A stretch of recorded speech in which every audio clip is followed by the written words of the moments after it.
Hello, everyone, and welcome to reInvent 2023. It's been an amazing start already, and I'm excited, and thank you for everyone joining us here in Las Vegas.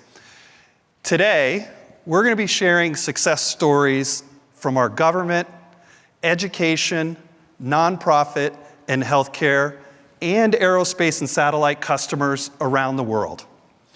And it's through these powerful stories we hope that you can learn and how your peers are using the cloud to deliver on their mission and meet the needs of those they serve.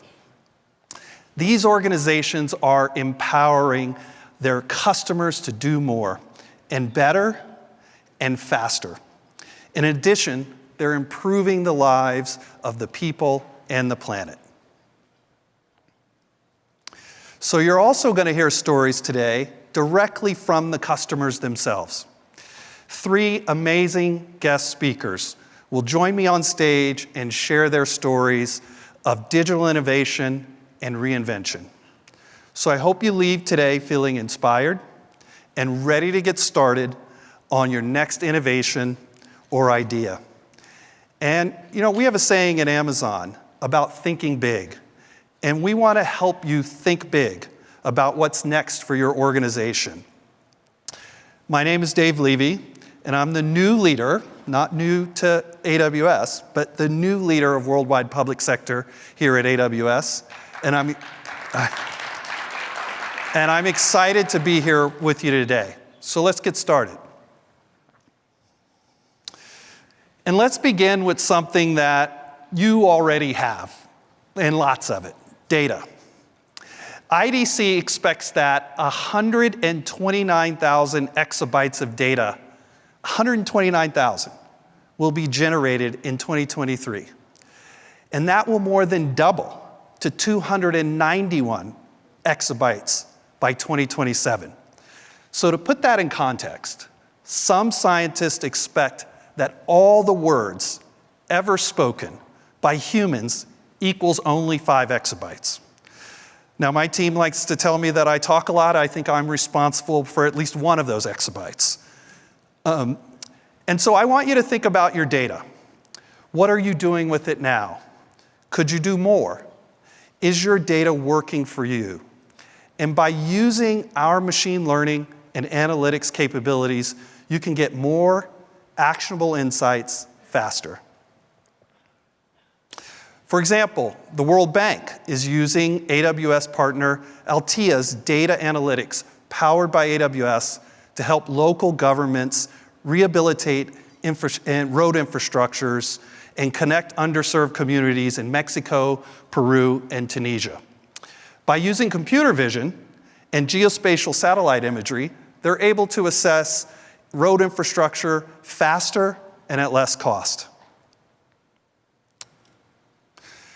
And as a result, just 3 weeks were needed to complete the mapping and assessment of about 500,000 kilometers of roads, compared to 15 years that would be needed using traditional methods, and at 15% of the cost. And what about mapping the cells in the entire human brain? The Allen Institute for Brain Science is using AWS to support the development of a complete brain cell atlas and create the largest open source brain cell database in the world. It will mean so much for advancing brain research and scientific breakthroughs. In Brazil, a hospital is using the cloud to improve patient care. Hospital Sírio-Libanês is using Amazon Chime SDK to perform virtual daily clinical rounds in 16 remote intensive treatment units around Brazil. These efforts have reduced mortality at the units they supported from 42% to 20%, a dramatic reduction. Now, what I love about working in the public sector is the work that all of you do really matters. Our nonprofits for example, are improving the lives of people and the planet with their ingenuity, their resourcefulness, and compassion. One global nonprofit, the Elizabeth Glaser Pediatric AIDS Foundation, uses AWS to optimize patients' access to their data and information and digitize their electronic medical records. Now, this allows clinicians real-time access to data to make informed decisions about their patients' care, even in the most remote clinics in places like Malawi. The foundation was a winner of last year's AWS Imagine Grant Award. Now you may be wondering, Dave just said Imagine Grant. What is the Imagine Grant?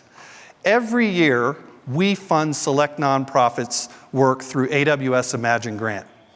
And the winners receive not only unrestricted funding, but also access to training, expert technical guidance, and support from AWS. These winners have missions from helping to find a cure for cancer, to making services more accessible to people who are blind or visually impaired, to connecting underserved students with scholarships. And although they represent diverse missions, each organization is committed to innovating with the cloud, using their data to fuel their missions and scaling access to vital services throughout cloud-enabled digital tools. So I'm excited to announce this year's winners. Congratulations, and let's give them a round of applause.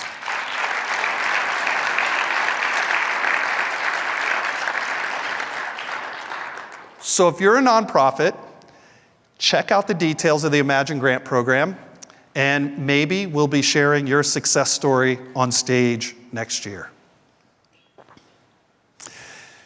Now, the expectations of an increasingly digital savvy community are high. State and local governments are turning to the cloud to meet their citizens' needs in a rapid, more streamlined way. By leveraging data, state and local government agencies can meet demands to digitally innovate. An agency in the biggest state here in the US is leading the way. They migrated to AWS. By doing so, they've been able to serve millions of people more effectively, improve health access, reduce health disparities, and ultimately provide better health care for their citizens. They're eager to discover and advance innovative ideas and technologies to ultimately elevate and enhance the consumer and citizen experience in the great state of California. So let's watch this short video before we welcome our first speaker up on stage. Covered California is the largest state-based marketplace in the nation, connecting Californians with financial help to buy health insurance from the top brand name plans in the state. We've provided healthcare coverage to Californians in need for a full decade now. We've understood the need to highlight personal stories from our consumers. It's their success stories that show the importance of obtaining affordable health coverage, and we're ready to meet any challenges the future may bring.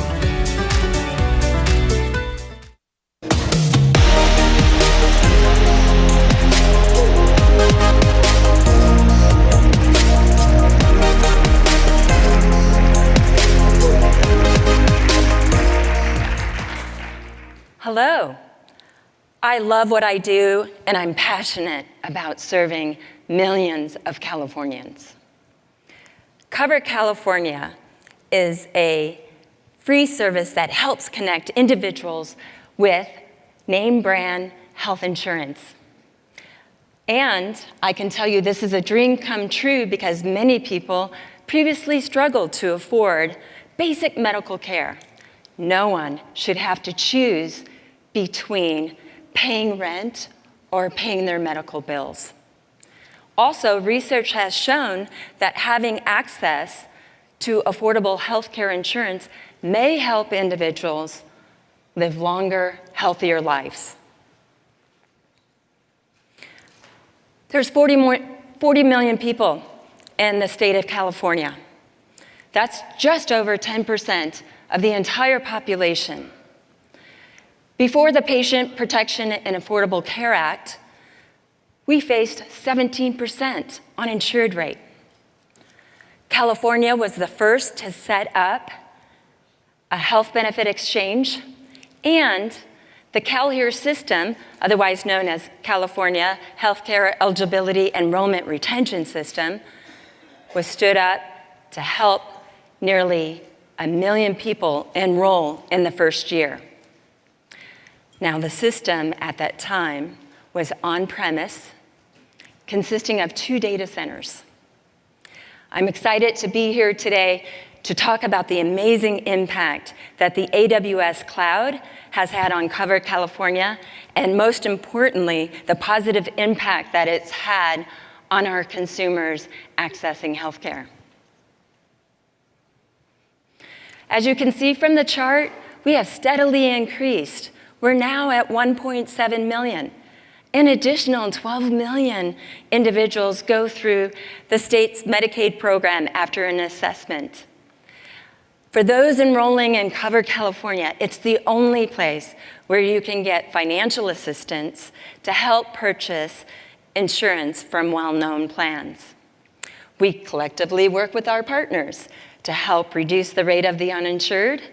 We also look at how to improve healthcare quality, lowering costs, reduce healthcare disparities, and we do this in an innovative and competitive marketplace that empowers consumers to choose a plan that's best for them and meets their needs.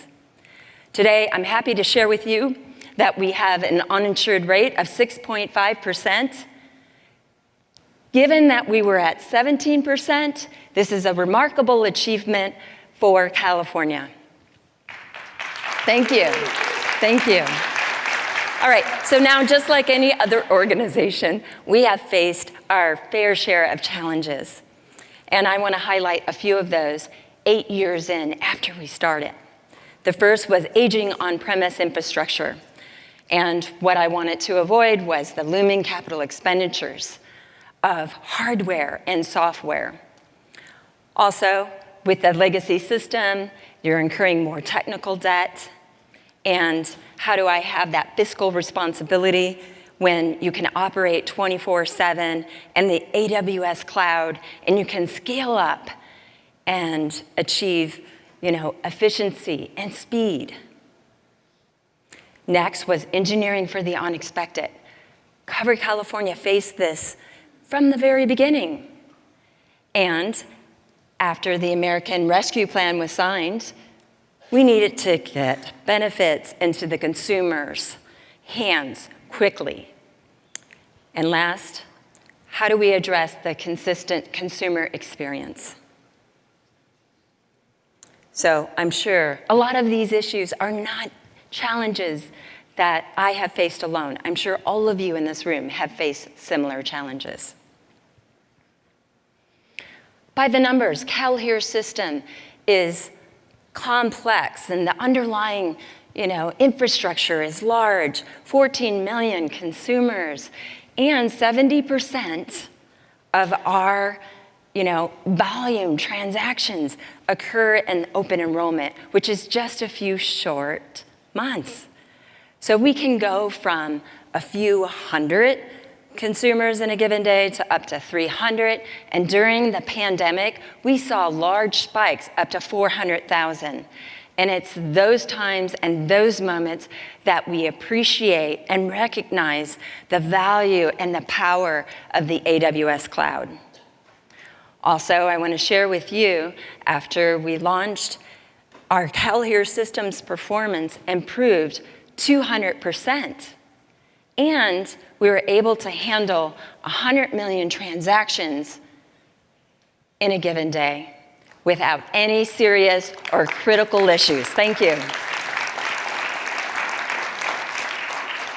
So our cloud journey, has gone from your traditional cloud migration to now more of a cloud modernization. What that means is we're actively building on it. We're refining the digital infrastructure.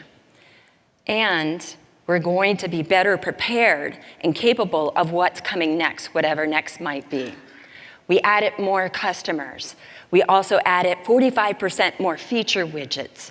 We also lowered cost so we could invest in other technologies.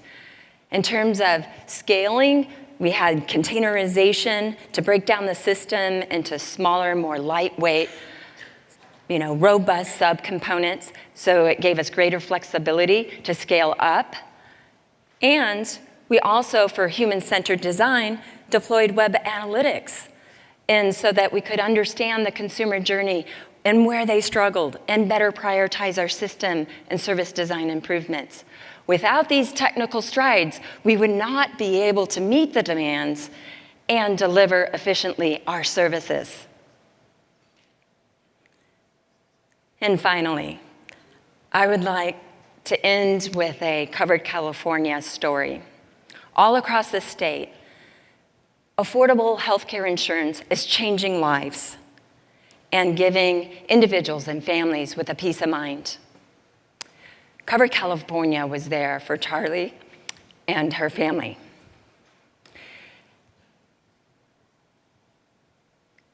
They know now firsthand what it means to have affordable, comprehensive coverage. When challenges are happening and costs are skyrocketing, we were there for Charlie. So I want you to hear in their own words, watch the video, and listen to their story, and then you can better understand why we're so passionate about what we do and the work at Covered California and serving the millions of Californians. So let's move to the video. Oh no! It was like the first couple days of summer, all the neighborhood kids were swimming in the pool, and the kids were grabbing each other by the arms and pulling each other in.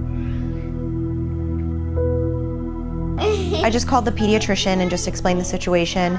So she looked at her and said, let's just do routine blood work to be on the safe side. It's my picture. So she ended up calling us back at 7:30 that night, telling us that her platelets were at a dangerously low level, and we've tested her and she has leukemia.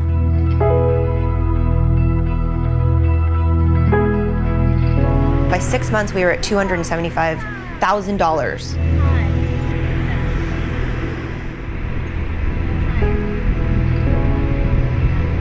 Access to the chemotherapy, it's access to the oncologist, it's access to the doctors. She's looking at a 90 to 95% cure without relapse rate. Hopefully, we will have no other issues and she will go about living like a normal life.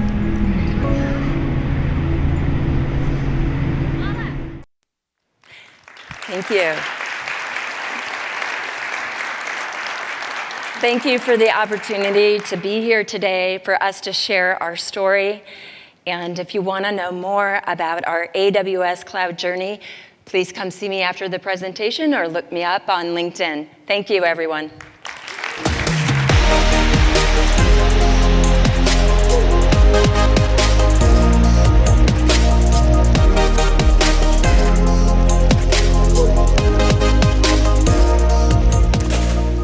Thank you, Karen. We heard a lot of amazing things in that presentation. 100 million transactions a day, reducing uninsured to nearly 6%. But I think what really resonated for me is the mission. You don't have to make a choice between paying rent and having health coverage. And to be able to deliver on that mission is really inspiring, and we've been lucky to be a part of the journey with Karen and her team in California. So thank you again, Karen. So what new thing can you do with your data? How can we help you think big and think differently? Check out some of the breakout sessions on data, including transform data into actionable insights to improve public safety, and bridging research and computing to tackle the world's grand challenges. With all your data, there is a critical need to keep all data and solutions secure and operational. At the same time, it's imperative to make sure all compliance requirements are met. So at AWS, security is our top priority. And we know it's top of mind for you too.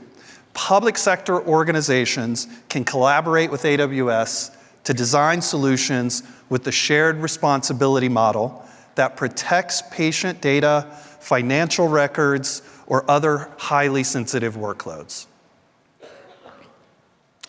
Because AWS builds with your needs in mind, AWS can help meet compliance requirements with 230 security, compliance, governance services, and features. And we support 98 security standards and compliance certifications for virtually every regulatory agency around the globe. AWS is helping public sector organizations manage highly sensitive workloads that we know so many of you have. At our AWS Cloud Innovation Center, or our KIC, at Cal Poly, in collaboration with the San Diego cyber community, we built My eCISO, a prototype. And it's a generative AI-enabled chatbot to make secure, cloud-based cybersecurity recommendations for under-resourced public and private organizations to help foster greater regional resiliency. We always work backwards from our customers' needs, including when it comes to security. And to address our regulated and regulated industry and public sector customers who need dedicated infrastructure to help meet their regulatory and compliance requirements, we recently launched AWS Dedicated Local Zones, DLZs. DLZs are a type of AWS infrastructure that is fully managed by AWS, but it's built to your standards for your exclusive use, where you want it and how you want it. And it's located in your specified location or data center. Dedicated local zones meet the same high security standards that apply to AWS regions and local zones. One government customer in Singapore is already using dedicated local zones. The Smart Nation Digital Government Group of Singapore is tasked with leading Singapore's digital government transformation and developing public sector engineering capabilities. And to accelerate the government Smart Nation plans in Singapore into a digital economy and society. SNDGG is migrating workloads that need higher levels of security and isolation. So let's watch this short video and welcome our next speaker to the stage. Today, we use technology to shape the world we live in. Our story is one of progress. We create what's next to enhance and ensure a safer future. We unleash our imagination through research and development to innovate new frontiers in digital technology. Creating a safer cyberspace, strengthening our defense, and enriching lives by building digital infrastructures and sustainable solutions. Together, we can harness technology to transform the way we live, work, and play. Cloud has become the catalyst, the accelerator for our solution as we move towards a smart nation.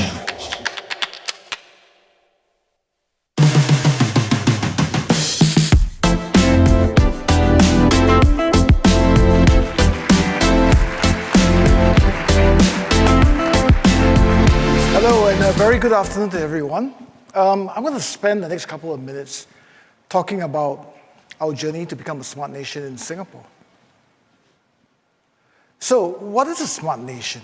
If you think about it, our role is really to make Singapore a society that leverages technology to make lives better for citizens, make business more productive and capable, and also to build communities that no one gets left behind.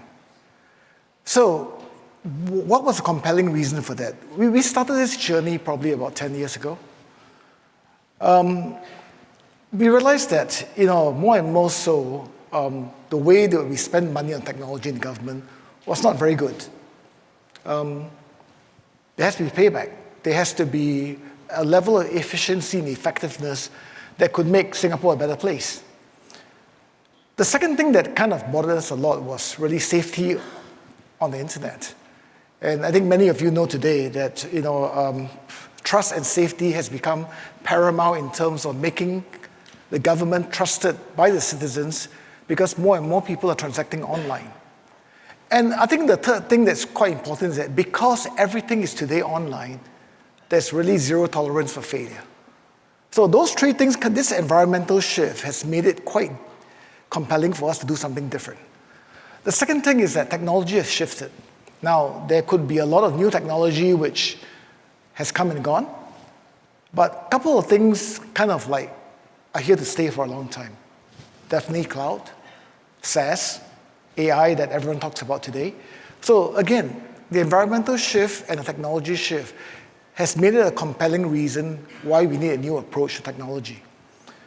But most governments are kind of like held back by a few things. One, legacy systems. Every government has many legacy systems.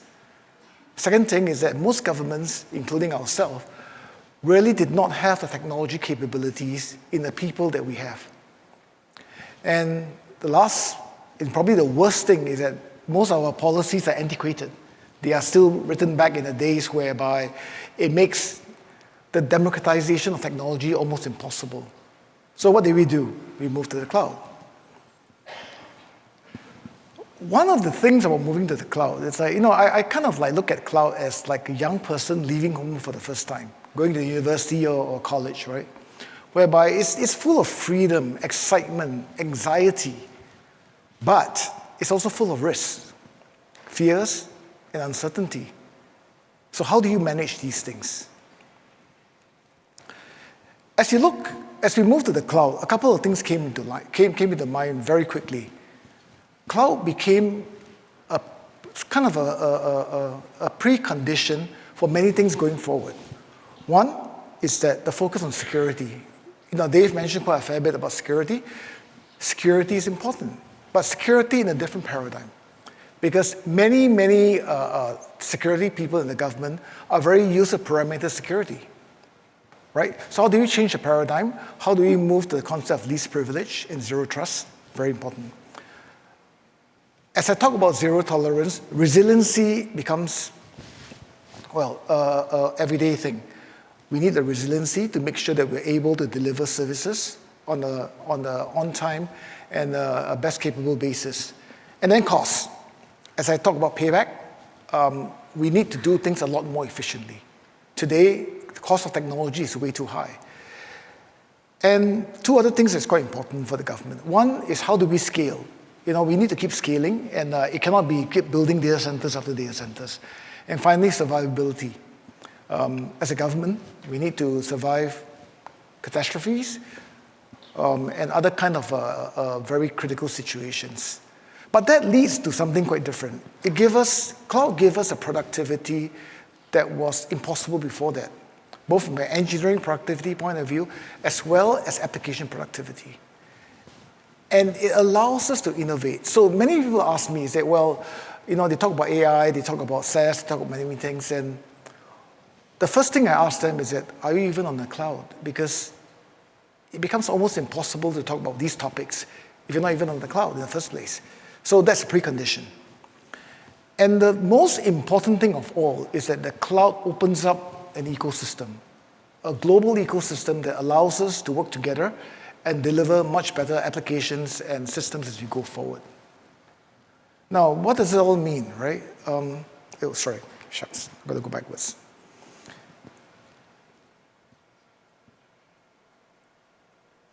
Okay, so we work with AWS for over a year period, whereby we said that as we move more and more towards moving workloads to the cloud, we needed a higher security and a higher transparency system. And that's where dedicated local zone was born. So we became the first customer, actually, to work with AWS at length, and we implemented dedicated local zone in 6 months.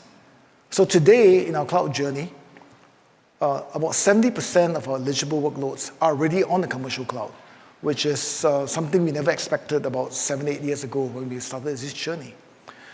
Dedicated local zone provides different aspects of cloud computing. It gave us really the ability to exact the transparency that we need as a government. It gives us also the kind of security and resiliency and trust in a cloud that will take us forward to mission-critical systems, as well as systems that really are very important in terms of confidentiality and privacy. But for cloud to work, you really need to build competencies, and where it's become the personal assets to many of our employees, right? First thing is that as a government, as most government, the focus is on checking, audits after audits, more and more checks. We need to move from checkers to makers. The whole philosophy and culture has to change, whereby the things about automating checks as much as you can and let people create things, innovate. The other thing is that because we don't run our data centers anymore, or very few of them, you need to move away from operators to experts. In the past, we have hundreds of people running data centers. Today, our focus is more on things like SRE, for example, where our job is to keep making it better and better and automating as many things as we can. And the culture has to flatten, right? The bureaucracy has to change, whereby the focus is more on doers rather than managers. Today, every single manager has to be a doer. He can't just manage for the sake of managing, basically. This cultural change is actually very difficult to do, especially for public sector. But over time, I think we've achieved, a satisfactory amount of that. Now, what does this all mean, right? In the past, when we outsourced almost everything, it was a very linear progress. You throw more money, you throw more people, you achieve some output. But that's growth, it's not scaling. So our job was to move from growth to scale, just like any other commercial company or startup, whereby we use products. So today, instead of building applications from scratch, the concept of products and services allow us to assemble them like Lego blocks, basically, and deliver very quickly. We use platforms. Platforms allow us to accelerate even faster. And I keep mentioning again, over and over again, that you need the ecosystem. You can't do it alone. All these things move us forward significantly, and the concept of 10x becomes a reality as we move as a government, which is something that's unheard of before this. So let's go back to what is a smart nation. Again, this allows us to create opportunities for citizens, for businesses in Singapore. And Singapore is now a country that has embraced technology en masse to make sure that all these things will be done. But at the same time, trust and safety is paramount, because the moment people lose trust in the environment, people will stop using technology. But this is probably by far the biggest challenge. And I had a minister who challenged me and said that Singapore is very safe. You can walk around the streets at night. You can leave the door open and very little crime. Can you make the internet as safe as that? And honestly, I don't think I can. Because now you're dealing with extremely challenging kind of threats that's going to impact us every day. So very important. But very important at the end of it is, how do we keep building communities, both digitally as well as physically, to engage each other? As a government, unlike a commercial sector, you can't choose the customer you serve. You got to serve everyone. So no one can get left behind. How do we bring people together? How do we use technology to really empower people to contribute to the country as we move forward? So if you look at this journey, it's really only the beginning, actually. We thought that this can be done in a couple of years, but really, it's really a journey and never a destination. So with that, thank you very much.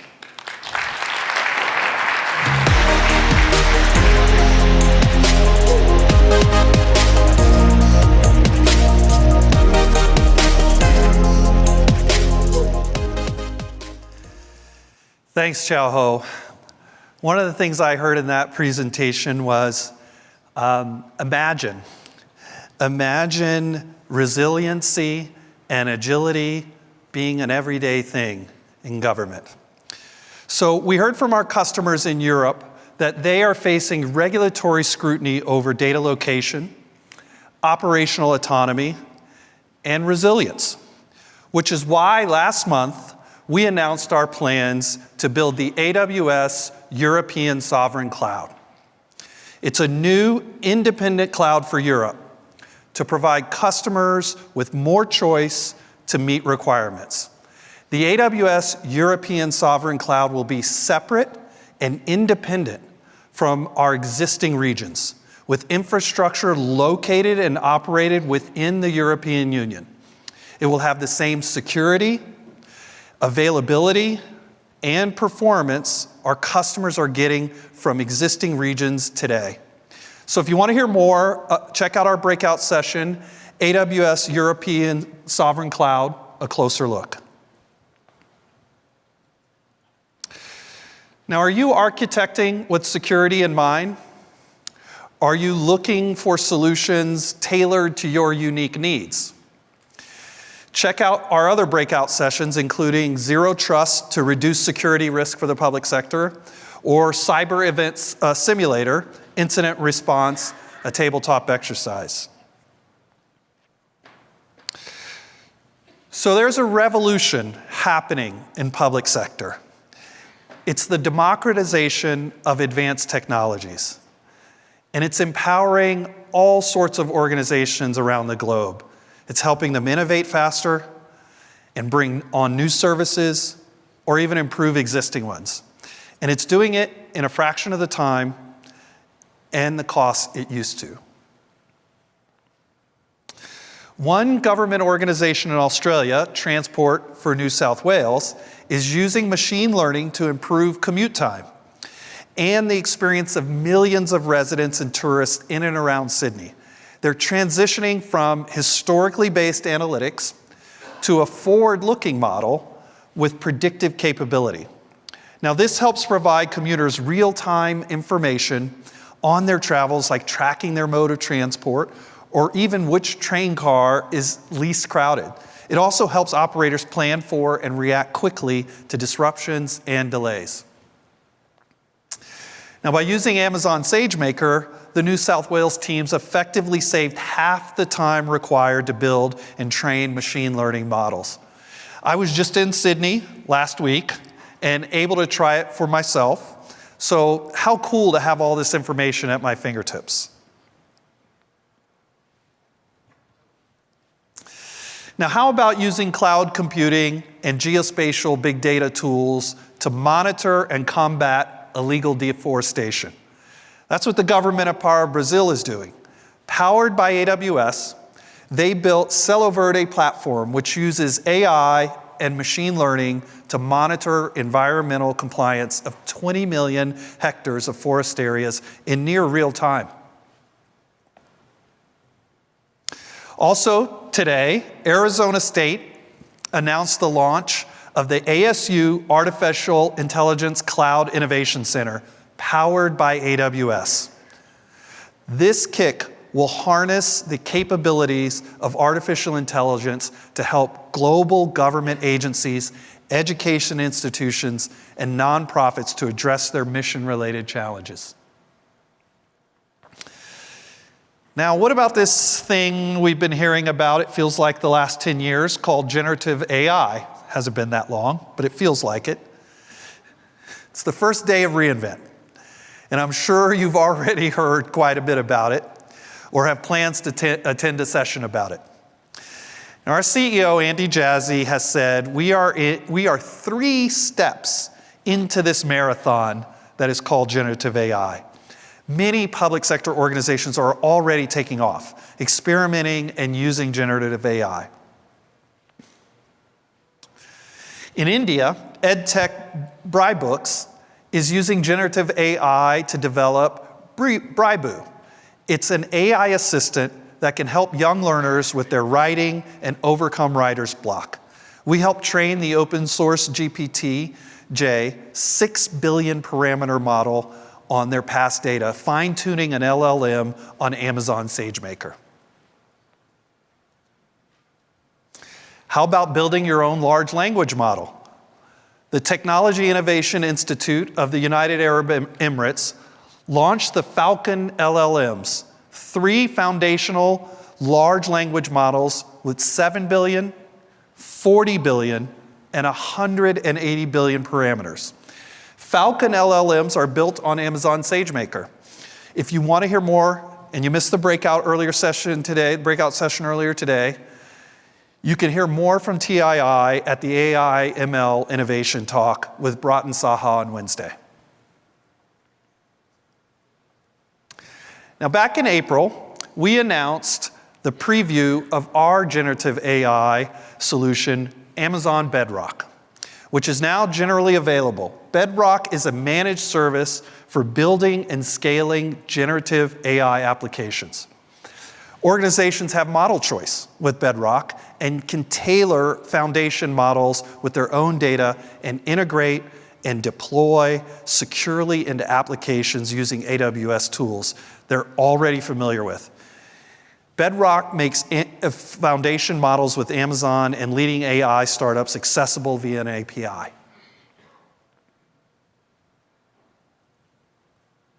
In the UK, 2 customers are using Amazon Bedrock to do things like make services more accessible, make them faster, make citizens safer. Swindon Borough Council, a local authority in England, is using Bedrock to make government information more accessible and more comprehensible for the learning disability community. They created something called Simply Readable.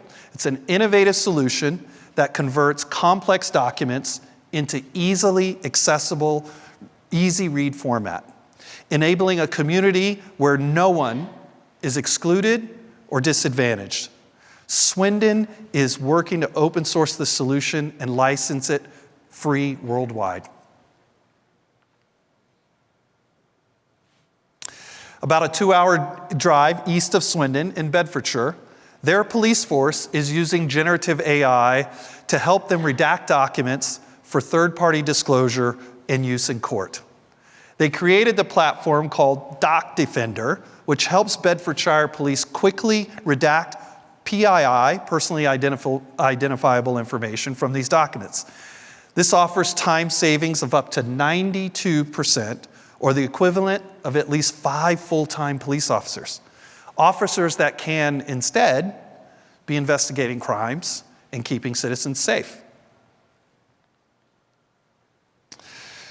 We're inspired by the countless ways you are showing us what's possible with generative AI. Like taking your information or material and adding it to your preferred model to accelerate training your workforce or helping your students learn faster. Let's turn it over to one of our chief technologists, Leo, to show you how it can be done. Today we're going to take a look at the AWS Generative AI LM chatbot. We're going to experiment with different foundational models, and we're going to have it examine specific sets of data using retrieval augmented generation. This chatbot is available on GitHub and it's open source, and I've set up my own copy of it in my AWS account. And the first thing I've done is I've preloaded some data into it. I've set up a workspace on flying because I'm personally really into aviation, and this workspace is powered by Amazon OpenSearch. And I've added some data into it, including the Airplane Flying Handbook from the FAA's website, the Pilot's Handbook of Aeronautical Knowledge, also from the FAA, and I've also had it crawl the Public Notices webpage, again, out of the FAA website, and I can have it add more data by uploading files or having it crawl any website I'd like. So let's see what we can do here. The first thing I'm going to do is I'm going to choose my foundational model. Some of these are powered by Amazon Bedrock, others by Amazon SageMaker. In this case, I'm choosing Anthropic's Claude V2. I'm making sure I have my flying workspace selected. I'm going to ask it, are there any FAA notices about winter weather readiness? And while that answer is coming up, I'm going to be wondering, where did this answer come from? And explainability is really important when it comes to generative AI. So I'm going to go to settings and I'm going to enable show metadata. And as you can see, I have an answer and it points to a specific FAA notice. And I can see that it came from the specific FAA safety website, which was linked to in the public notices webpage. Now let's switch to a multimodal model, this one by Hugging Face. And let's have it upload an image, in this case of a plane being de-iced. And I'm going to ask it, what's in the image? What is in this image? And let's see what it comes up with here. So as you can see, the plane is, or the photo is actually a plane being de-iced. And what this is doing is it's examining this image, and it looks like it got me the right answer. So it says an airplane in an airport being de-iced by a truck that's spraying it with a substance. So that looks pretty good to me. Now let's switch back to Anthropic's Claude V2. And let's ask it a question that I think is going to come from one of the handbooks that I uploaded. So what guidance does the FAA Flying Handbook provide on the use of anti-icing equipment for aircraft?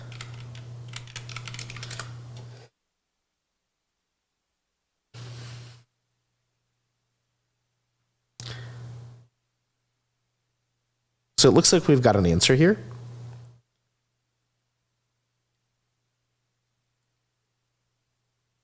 And if we look at where the answer came from, we can see it came from chapter 13 of the Flying Handbook, which I uploaded. This shows you just some of what you can do with this chatbot. And the really exciting thing here is that you can load any data you like, and you can start experimenting today.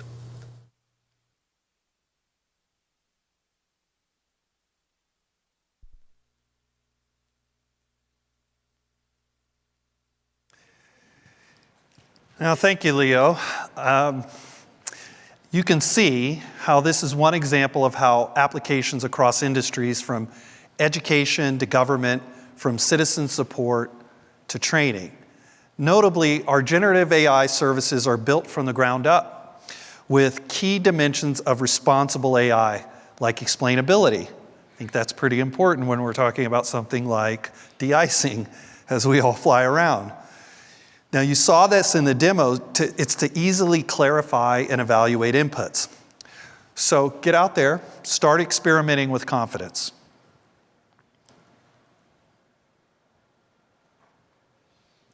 Public sector organizations are using advanced technologies to help them discover new frontiers and reinvent themselves to help their citizens. Axiom Space is going all in on AWS to help them power their terrestrial IT infrastructure. They'll use AWS to continue developing cloud-based technology that will support on-orbit research, scientific discovery, and space exploration. Migrating its IT enterprise to AWS will support the Axiom Space teams building Axiom Station, its next generation commercial space station. Now, back here on Earth, the Federal Reserve Bank of Boston, also known as the Federal Reserve, released FedNow. Powered by the cloud, it lets customers of banks and credit unions use their financial institution's mobile app, website, or other interfaces to send instant payments quickly and securely. This solution could potentially scale to more than 9,000 banks across the country. Now let's watch this short video, and we'll welcome our next speaker to the stage. I'm Dan Anthony, CIO for FedNow with the Federal Reserve Financial Services. FedNow is the first American federal payments rail in 50 years, and it allows American citizens and businesses to move money instantly throughout the country. As a technologist, I'm super excited at how FedNow is going to allow business to innovate, not just for the benefit of the businesses and the corporations who are going to be able to move money around better, to manage their business processes, engage with customers differently, but the economic innovation that it's going to deliver. That innovation is important because it's going to allow the economy to grow and thrive for decades to come. that will drive future growth for the American economy and by extension for the rest of the world.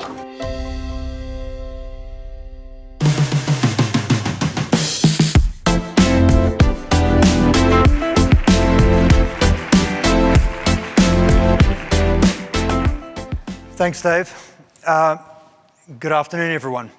So I'm going to talk about the Federal Reserve Financial Services, or FRFS, and FedNow, one of the most exciting evolutions in the US payment space in decades.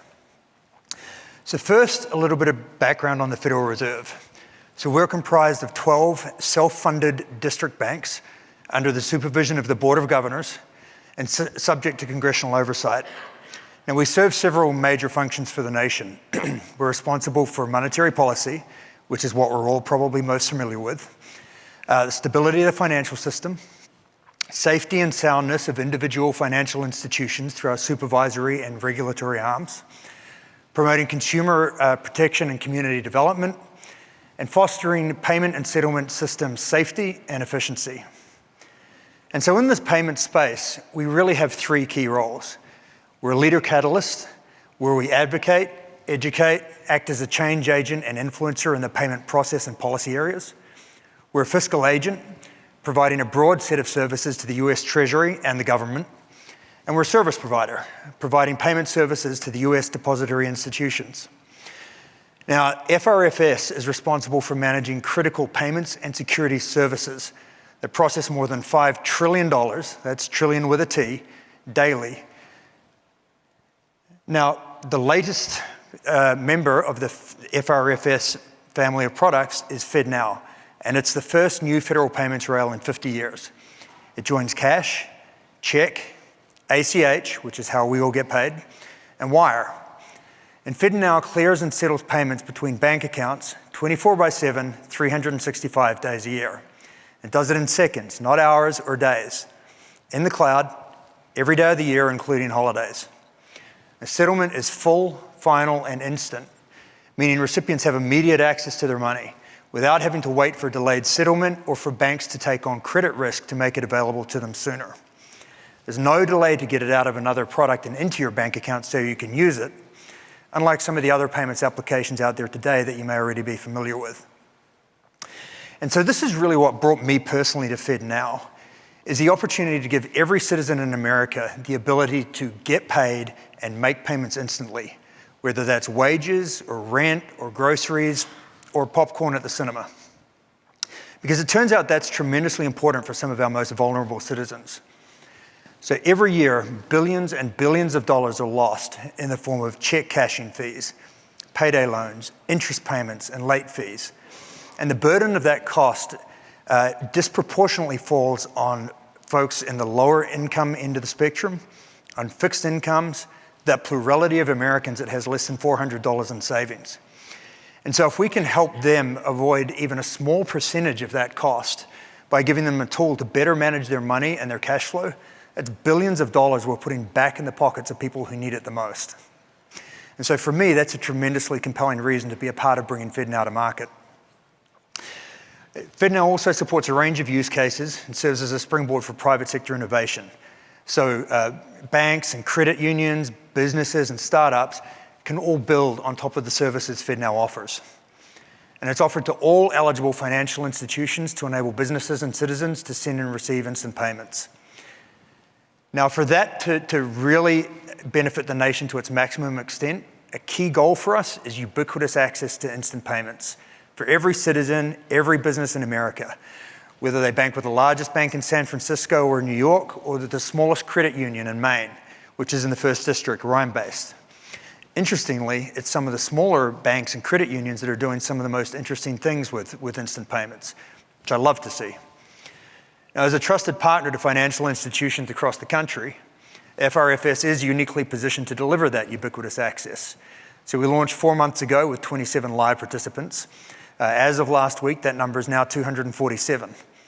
Now, there's nearly 10,000 financial institutions in the US, so we've got a ways to go before we get to ubiquity, but we're driving hard.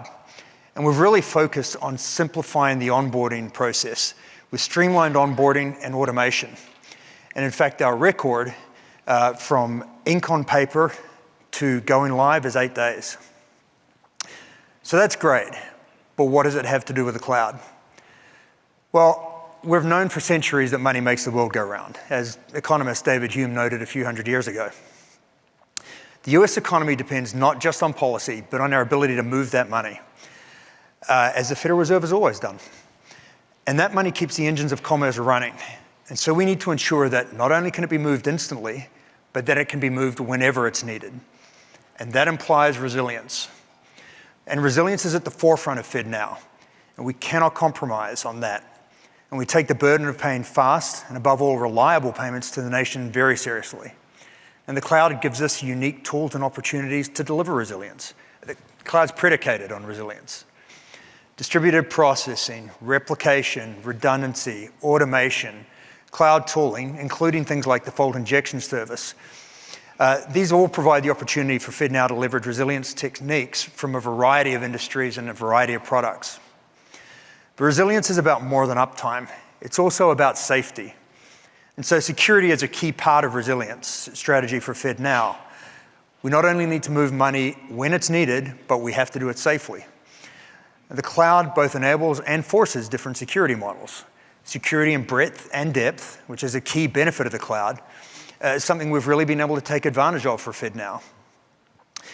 Now, in the shared responsibility model, security of the cloud, which is AWS's responsibility, that's complex. Physical security, the low-level protocols, the control plane, securing the silicon and the tin, like that's all a lot to manage. But we don't have to worry about that. Someone does, but it's not me. And the sheer amount of talent that can be brought to apply to that problem in the cloud context is more than any enterprise can generally deliver alone. And because I don't have to worry about those things, I can focus on activities that are higher up the value chain, both in the security space and in the business space. Now, security in the cloud, which is our responsibility, lets us implement new and industry-leading security techniques in ways that are really challenging in traditional environments. And so with security tools that are available to us in the cloud, including, but absolutely not limited to, automation, observability, alerting capabilities, machine learning, and artificial intelligence, we can responsively and proactively ensure the best possible security in the rapidly changing threat landscape that we all exist. Arguably a key benefit of the cloud, though, is how it enables us to bring technology and the business together. And so virtually every industry disruption has been driven by tech, whether it's the printing press, cars, steam, electricity, more recently robotics, machine learning, AI, or quantum. All of these things have shown that the impossible can become possible and the practical can become obsolete. And with the pace of technology only growing, cloud and its enablement of innovation, speed, and scale really let us bring a future perspective to the business, take one more step on the journey to a unified operating model, rapidly evolve and implement real forward-looking business strategy together. The business is technology, and technology is the business, now more than ever. Now, the vast array of products and partners in the cloud makes technological innovation more accessible to a wide variety of businesses, organizations, and teams, more than ever. Whether that's through deeply technical native services, a higher level of abstractions, or products that are just built to run in the cloud. But it's more than innovation. The cloud allows us things as prosaic as directly tying technology and cost to business value. And it allows us to make real-time pivots and adjustments. So FinOps is the word of the day right now, and it's a great financial tool. But it's really also a great driver to directly align the business and technology perspectives to make decisions jointly. So all the things we've talked about today came together for FedNow to increase our velocity and our time to market. So in 2019, we announced that we would launch in 23 to 24. And with an actual July of 2023 launch, we hit the early end of that guidance. FedNow has a robust roadmap of features over the upcoming months and years, and we're well positioned to deliver on that, leveraging both our own delivery techniques as well as the options afforded to us by being in the cloud. And so that brings me to one of the key lessons of the last couple of years. And Dave's probably going to kick me about this later on, but that's what happens when you let me have a microphone. Don't be afraid to ask for what you need. We're all used to feature requests falling on the deaf ears of vendors or coming months and years too late. Amazon prides itself on customer obsession, and my experience has been that's real. So leverage that. Ask for what you need, Be pushy with your account team. Leverage your partners. They know how to work with AWS, and they can bring the voice of multiple customers to lean weight to your requests. You might be surprised, as my daughter will happily tell you every Christmas, you don't get what you don't ask for. So thanks a lot for the time. I really appreciated the opportunity to talk to you about FedNow and our cloud experience. If you'd like to learn more about FedNow, visit the FedNow Explorer by scanning the QR code. And now I'll hand you back to Dave.